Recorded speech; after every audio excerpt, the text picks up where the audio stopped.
Assalamualaikum warahmatullahi wabarakatuh. Sahabat tafsir Quran yang dirahmati Allah Subhanahu wa taala. Apa kabarnya pagi ini? Semoga kita semua senantiasa dalam kelimpahan rahmat dan berkah dari Allah Subhanahu wa taala. Kali ini Sapa Pagi kita masih melanjutkan kajian tentang ayat-ayat ekonomi. Bagaimana Islam ini sesungguhnya mengatur sistem perekonomian umat manusia, ya, dalam bingkai iman kepada Allah dan Rasulnya.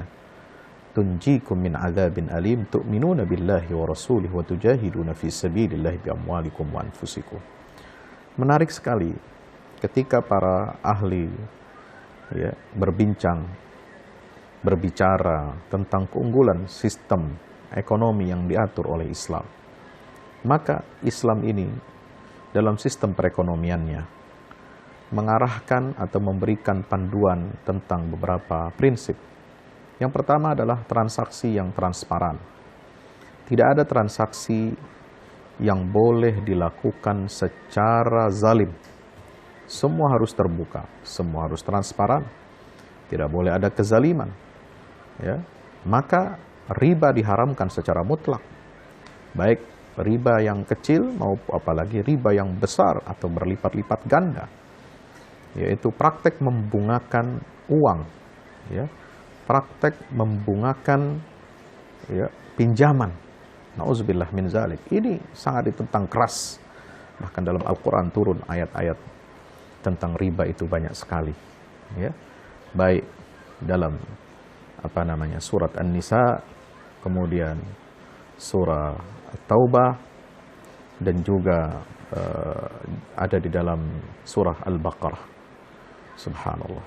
Maka diharamkan pula praktek jual beli yang menimbulkan kerugian, karena prinsip Islam ini adalah la darar wa la dirar, baik kerugian pada pembeli maupun si penjual.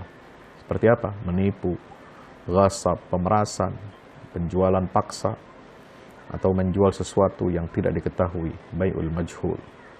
Prinsip yang kedua adalah menjaga harta agar tidak hilang sia-sia. Karena itu, harta orang yang belum sempurna akalnya itu diatur.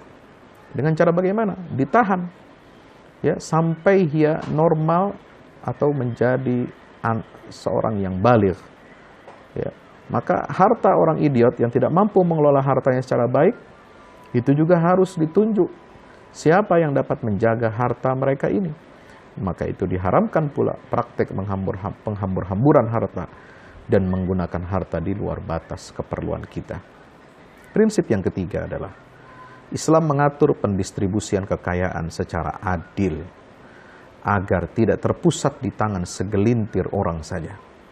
Maka menarik ketika Al-Quran berbicara tentang hukum fai, membagikan rampasan perang itu secara merata, ya. Ma'afa Allahu ala rasulihi min ahlil qura falillahi walil rasul walidil qurba wal yatama wal masakin wabnis sabil. Tujuannya adalah untuk apa? Setelah mengatakan bahwa harta fai itu dibagikan untuk kepentingan Allah dan Rasulnya, kepada karib kerabat, kepada anak yatim, orang miskin, ibnu sabil, kai la yakuna dulatan bainal aghniya'i minkum, supaya harta itu tidak berputar-putar saja di antara orang-orang kaya di antara mereka. Surat Al-Hasyr ayat 7.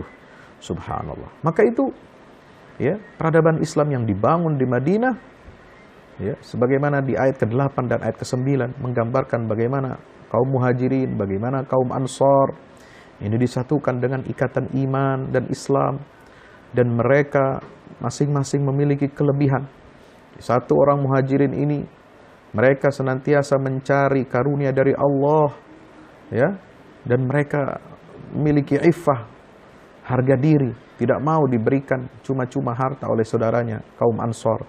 Dan yang orang Ansor juga, alladzina tabawwa'ud dar wal imana min qablihim yuhibbuna man hajara ilaihim, mereka mencintai kaum muhajirin dan tidak ada perasaan sedikit pun, ya, yang mereka sembunyikan dalam hati mereka, ya. Tidak ada yang mereka sembunyikan, bahkan mereka dahulukan saudara-saudaranya. Wa yu'thiruna 'ala anfusihim walau kana bihim khassasah, meskipun mereka ini sangat memerlukan dan mereka tidak pelit kepada saudaranya. Subhanallah.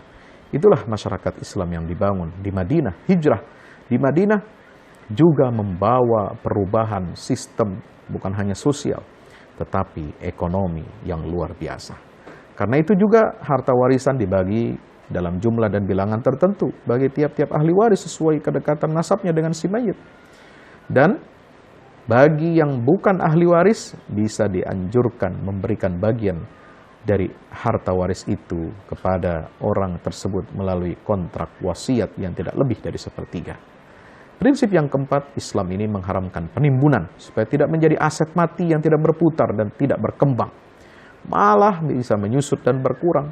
Ya, kalau kita menjadikan aset mati, harta berupa emas, ya, berlian, ya, mata uang, tidak kita lakukan penimbunan.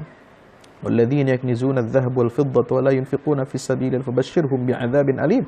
Allah mengancam dengan siksa yang berat pada surat At-Taubah ayat 34 sampai 35. Nauzubillah min zalik. Yang kelima, prinsip Islam dalam ekonomi adalah mewajibkan zakat bagi orang yang memiliki harta yang berlimpah melebihi keperluan atau hajat hidup pokoknya. Yang mana zakat itu diserahkan kepada 8 kelompok asnaf thamaniyah yang disebutkan dalam Al-Quran surah At-Taubah ayat 70 agar mereka bisa bangkit dan berdaya. Selain zakat, sedekah juga dianjurkan kepada semua orang, bahkan orang miskin sekalipun dianjurkan untuk bersedekah. Liyunfiq dzu sa'atin min sa'atih wa man qudira alaihi rizquhu falyunfiq mimma atahu Allah. Sebagaimana dalam surat At-Talaq ayat 7, subhanallah. Ya, dan yang prinsip yang keenam, sahabat yang dirahmati Allah, Nabi Muhammad SAW mendorong umatnya untuk rajin bekerja, tekun, berdagang. Ya, maka dalam hal ini tidak diharamkan mengumpulkan harta selama dalam koridor yang halal sebanyak apapun harta itu. Malah orang Islam dicela kalau dia malas dan hanya berpangku tangan, apalagi meminta-minta. Subhanallah. Ketekunan dalam bekerja, ketekunan dalam berdagang, inilah yang disebutkan dengan indah oleh Nabi SAW, bahwasanya at-tajirus saduqul amin ma'an nabiyyin was-siddiqin was-syuhada. Seorang pedagang yang jujur lagi amanah, dia akan berkumpul nanti di dalam surga bersama para nabi, siddiqin dan syuhada. Amin ya rabbal alamin. Mudah-mudahan bermanfaat. Assalamualaikum warahmatullahi wabarakatuh.